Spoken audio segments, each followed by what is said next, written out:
Been waiting on this one for a while. Today we're going to be going over the MLB stadiums, pretty much ranking them 1 through 30, so let's get right into this. Quick disclaimer before we get started, I want to let you guys know this is just my opinion on the fields. Everyone has their own opinion. There's really no right or wrong answer, so yeah, just an opinionated video, so just wanted to let you guys know that before we get started. So coming in at number 30, the worst ballpark in baseball, it's got to be the Oakland Alameda County Coliseum, home of the Oakland A's. Now this field was built in 1966 and there's really not too much good things I can say about it. I mean, first, the field itself is not too aesthetically pleasing. It's pretty badly built. I mean, there's not too much great stuff about it. Like I said, it's not too aesthetically pleasing. Foul ground is ridiculous. There's so much foul ground there. They've shared it with the Oakland Raiders for many years until they relocated, so it was always beat up from the Raiders playing football on it. And that in and of itself really doesn't give this ballpark too much of a good vibe to it. It's pretty bad and comes in at the worst in baseball. And coming in at number 29, we have Tropicana Field, home of the Tampa Bay Rays. Now this field has been widely known around baseball as one of the worst stadiums. Not only is it ugly, but the roof is white, which means there's been lots of fly balls over there that have been lost in the roof because it gets blended in, and sometimes there's balls that even hit the roof because it's not high enough. So it affects the play in a pretty big way, which is pretty bad. As I mentioned before, it's also pretty ugly. It's hard to get to according to many Floridians who are Tampa Bay fans. They say it's a pain to get over there. There's only one way in, one way out, so that might explain why they never have any fans there as well. So overall, not a good ballpark. It comes in at number 29. And at number 28, we have Marlins Park, home of the Miami Marlins. Now this ballpark has been a disaster ever since it was first built. There was that ugly statue out in center field of the Marlin that everyone hated. So they eventually took it down and that improved it a little bit, but it still doesn't stop the fact that it's a pretty bad ballpark. I mean, there's nothing too aesthetically pleasing about it. The seats are a dark shade of navy blue, which gives you a kind of depressing vibe if you're in there. No one ever shows up to the games, so you always see those empty seats and just gives off a pretty bad vibe. And overall, just not a great ballpark, nothing special about it, and it comes in at number 28. And at number 27, we have Angel Stadium, home of the Los Angeles Angels. Now, I might get some hate for putting this park so low because it's not really an awful stadium itself. It's just kind of boring. There's really nothing special about it except for the rocks and the waterfall out in center field. But I mean, other than that, that's really it. It's just such a boring field and there's nothing special about it. I don't really got much to say because, like I said, not much going on here, but it comes in at number 27. And at number 26, we have Nationals Park, home of the Washington Nationals. Now, there's not too much special about this one. Similar to the Angels Stadium, really not much going on here. It was built in 2006. It opened up in 2008, so it's relatively a new park. So I guess it looks like it's in pretty good condition comparing it to some of the older stadiums, some of the ones that fall below it, like Oakland, some of the really old, stinky ones. But like I said, it's similar to Angel Stadium. There's not much going on here, but yeah, really not much to say about this one. I'm not a big fan of Nationals Park. It comes in at number 26. And at number 25, we have Chase Field, home of the Arizona Diamondbacks. The Diamondbacks here are at an immediate disadvantage simply because they're from Arizona. It's almost always over 100 degrees there in the summer, so there's not much they can do. They pretty much have to have a dome to have it air conditioned. It's just a tough situation to be in, but the field itself is pretty dark. Nothing too special about it. They have the big center field scoreboard, which is pretty cool, I guess. But yeah, it's pretty dark and it's just always hot there. So they're really kind of stuck in a tough position because they kind of always have to have it closed in the summer to keep it cool to attract fans. But not a great ballpark. Comes in at number 25. And coming in at number 24, we have Progressive Field, home of the Cleveland Indians. Now, this ballpark isn't really too old, isn't new either. It was built in 1994. Pretty average field, I'd say. I think it looks good from behind home plate with all the buildings in the background, but in terms of the baseball field itself, it's average, nothing too pleasing about it. Pretty boring in my opinion, comes in at number 24. And at number 23, we have Rogers Center, home of the Toronto Blue Jays. Now, like many of the others on this list, there's not too much going on here. You got the retractable roof, which could be a pretty good view when you're behind home plate when that roof is open and you can see the skyline a little bit of Toronto. It's pretty nice, not gonna lie. But when looking at the field, it's pretty boring. They've had some turf there, which has caused some gameplay issues with, some high choppers bouncing higher than usual, like they would on normal grass. But yeah, the field's not too great. There's some pretty cool hotels out in center field I've seen and heard of, which is pretty cool. That's like awesome. Imagine watching the game from a hotel. That'd be pretty sick. But yeah. And at number 22, we have Comerica Park, home of the Detroit Tigers. Now, this ballpark's not bad in my opinion. I like how they have the dirt walkway, I guess you could call it, going down to home plate, and the dirt in the batter's box around home plate is shaped like home plate, so it's pretty cool when you're looking at it like that. And also the skyline's pretty nice when you're behind home plate. You got the buildings in right field in the background. You got the hedges in center field, and in right center, I think it's called Triples Alley. It goes to about 420 plus feet over there, so it's pretty cool. I like the dimensions of this field, and overall it looks pretty cool, so not a bad ballpark. And at number 21, we have Miller Park, home of the Milwaukee Brewers. Now, this is a pretty nice field. When you take into consideration it has a dome, but it is retractable, but even when the dome is shut, it looks pretty nice. When the roof is opened up, I think it looks a little bit better with the sun shining in, but outside of that, you have the slide out in left field, which is really cool in my opinion. The mascot slides down every time the Brewers hit a home run, which is pretty cool in my opinion. But outside of that, pretty solid field, and it comes in at number 21. And at number 20, we have the White Sox home ballpark, Guaranteed Rate Field. Now, many people would have this ranked lower in their rankings, but I personally like this field simply because of the simplicity. There's not too much going on here. And I know I ragged on some of the other fields lower down on the list for being too simple, but this one I just get a cool feeling with it. I just like it. You got the shrubs out in center field. You got the little spinning thingies out in center field. I don't know what they're called, but whenever the White Sox hit a home run, those things start spinning, which is pretty cool. But just a simple park, and I like it. There's not too much special going on about it, but it's a good park in my opinion. And at number 19, we have the Reds home ballpark, Great American Ballpark. Similar to the White Sox here, there's not too much going on here, but I mean, I just like the park itself. It's just a solid baseball field. You got the river in the background there. You got the little empty area out there in center field where lots of home runs are hit. You got the big scoreboard up above the left field wall there.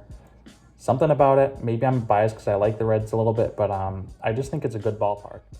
And at number 18, we have Citizens Bank Park, home of the Philadelphia Phillies. Now, I really like this ballpark. There's a lot of good aspects to it. I like how there's the shrubbery in center field. If you guys couldn't tell from the trend so far, I like the fields with the shrubbery in the outfield. But outside of that, you have the big scoreboard in left field. You got the city of Philadelphia in the distant background behind center field. Just sitting behind home plate from the pictures I've seen, because I've never been here, but from what I've seen online, it looks like a good ballpark and I'd love to visit it. So it's pretty much a solid ballpark here. And at number 17, I'm going to probably get some hate for this, but it's going to be Yankee Stadium.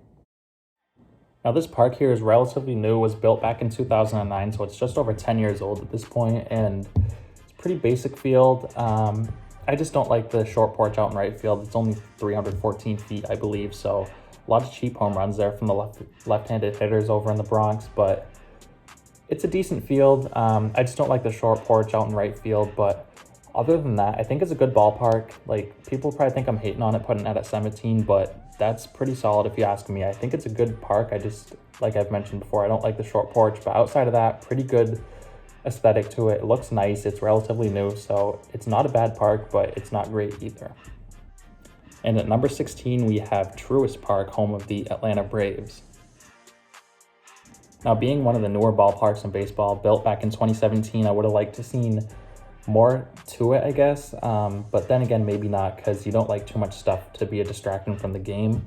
But I like the Comcast building out in right field behind the stadium. That's pretty nice. You got the big scoreboard in center. You got the different seats out in right field. I think that's pretty nice as well. So overall, a pretty solid ballpark, and it comes in at number 16. And at number 15, we have the newest ballpark in baseball, opened up in 2020. It's Globe Life Field, home of the Texas Rangers. Now, this field might not be the best looking field on TV. I personally don't like the camera angle that they have during the games. It just seems like it's a little bit high, but we're not talking about camera angles here. We're talking about the stadiums. So I think it's a pretty good looking stadium. While it is a dome and it's a little bit dark in there, it's brand new, so I can't put it too far down on the list. Just built last year. The World Series was played there. No real issues with the field. The dimensions are pretty nice. Yeah, just overall a pretty solid stadium, and it comes in at number 15. And at number 14, we have Minute Maid Park, home of the Houston Astros. Now, this is a really solid park, in my opinion. You have the big scoreboard out in left field, which is a pretty short, I believe it's around 320, 330 feet. So a lot of home runs hit over there. But unlike Yankee Stadium, it's a taller wall, so I guess you don't get such cheap home runs out of it. But outside of that, it just looks pretty nice in general. You have the train tracks up in left field, which is awesome to me. Like, when a player hits it up there, you know it's a bomb. And it's just awesome to watch. Whenever an Astro player hits a home run, I believe the train tracks start going up and the train starts moving. So it's pretty cool, pretty nice overall. It's a great stadium. Comes in at number 14. And at number 13, we have Citi Field, home of the New York Mets.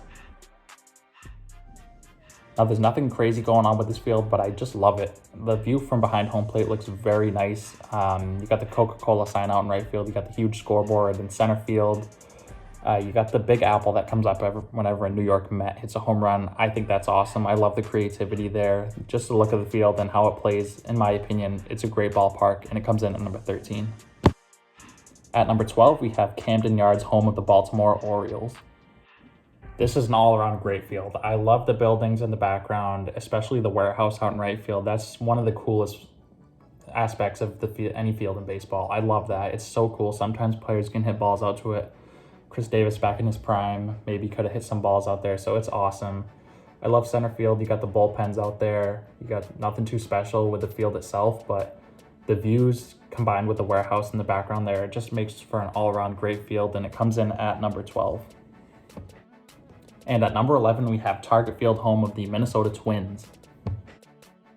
Now, this stadium was built back in 2010, and just by looking at it, you would think this field was built in 2020. I mean, it is so advanced. I love the look of the whole field. You got the seats in left field that go way up there. You got the big scoreboard out in left field. You have the Twins logo in center field. The seating towards the right field line is pretty cool, how the stands overhang the wall at the bottom. I love that aspect of the park. It's really cool. You got the city of Minnesota, all the buildings in the background of right field. It's just nothing bad I can think of when looking at this field. It's a great field, and it's just one of the best in baseball. And getting into the top 10 now, starting it off at number 10, we have Busch Stadium, home of the St. Louis Cardinals. Now, I've never been to Busch Stadium personally, but this is definitely one of the first ballparks I would go to given the opportunity.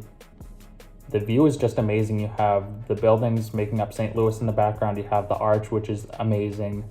You have the players all printed on the outfield and the left field wall there. That's awesome. Looks great, especially with all the legends there. It's just a great way to show their respect to them. It looks cool. You also have the center field lawn out there behind the fence. It's always cool to see a home run hit out there. The field itself is great. The dimensions are solid. Just a straight up all around great ballpark. And coming in at number 9, we have Kauffman Stadium, home of the Kansas City Royals. In my opinion, this is one of the best looking ballparks in all of baseball. I mean, you have the crown in center field, which is a great aspect. I love the creativity of it with the Kansas City Royals. You have the fountains out in right field, which glow up and go off every time home runs hit, which is another awesome aspect to this field. And something different that I really like about it is the background of the field. In the background, most fields there's the city, the buildings, but this field there's just lawn and a couple buildings here and there. So I think that's just a bit of a different vibe to it, and I really like it. And outside of that, the dimensions are pretty solid, straight up all around, nothing too crazy. So definitely one of the better ballparks in baseball, in my opinion. And at number 8, we have Coors Field, home of the Colorado Rockies. Now, there's a lot of good stuff going on with this ballpark. First off, you got the sunsets out in left field over the Rocky Mountains, which is just an amazing view. I would highly recommend getting some right field seats if you get the chance. On top of that, you have the bar up on the rooftop up in right field and the upper deck, which is awesome if you want to grab a beer. You also got a great field itself. You got the altitude is great because you can see some 500-foot bombs. So I would highly recommend going to this field given the chance. One of the best in baseball. And at number 7, we have Wrigley Field, home of the Chicago Cubs. Now, the simple fact that this is over 100 years old is just in and of itself brings it up to one of the top parks in baseball. I mean, the history here is just endless. There's so much great moments that have happened at Wrigley Field over the years. You got the old ballparks, just a great vibe, a great atmosphere. You got the ivy around all the outfield walls, which is one of the coolest aspects to any park in baseball. So this park is up there with the best of the best, and it comes in at number 7. And at number 6, we have T-Mobile Park, which is home of the Seattle Mariners. Now, as we'll go on, you'll see many of these top parks in baseball are really old, but this one's relatively new. I love the look of the field. It's just pretty simple. I love the big porch in right field with all the seats up there. It looks pretty nice. You got the scoreboard, and I just like the look of it overall. I mean, I like how you have the retractable roof. Maybe I'm biased because I like the city of Seattle in general. But overall, great park, comes in at number 6. And starting off the top 5, we have Oracle Park, home of the San Francisco Giants. Now, there's lots of history here. Barry Bonds played for San Francisco for many years, so lots of home runs off the bat. Barry Bonds were hit here. You also got McCovey Cove out in right field, which is pretty cool in my opinion. Lots of players been hitting some balls into McCovey Cove over the years. I love seeing the kayakers dive into the water after the balls and fight over it.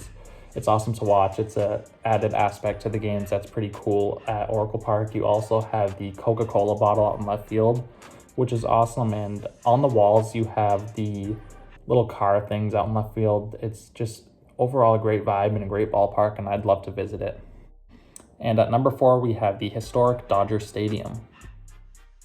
This field is easily one of the best in baseball. You got the hills behind the field out there all around. It just looks amazing. You have the scoreboards in left and right field.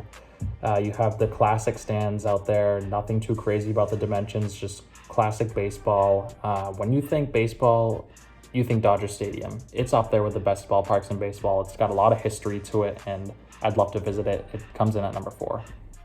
And at number 3, we have PNC Park, home of the Pittsburgh Pirates. Now, there's really nothing bad I can think of with this park. You have the great view of the buildings making up Pittsburgh in right field.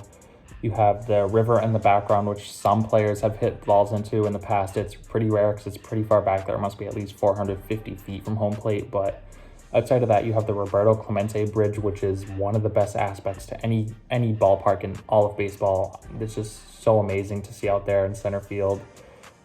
Like I said, nothing bad I can think of in this ballpark, and given the chance, I would love to visit it simply because of the views, and maybe not because of the baseball, because the Pirates are very bad, but the view itself is amazing, and it makes it one of the best ballparks in baseball.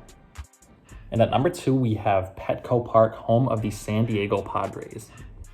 I absolutely love this field. You have the buildings all around the park, and right, left, and center field, just all kinds of architecture in the background there. You got the big scoreboard out in left field, which is awesome.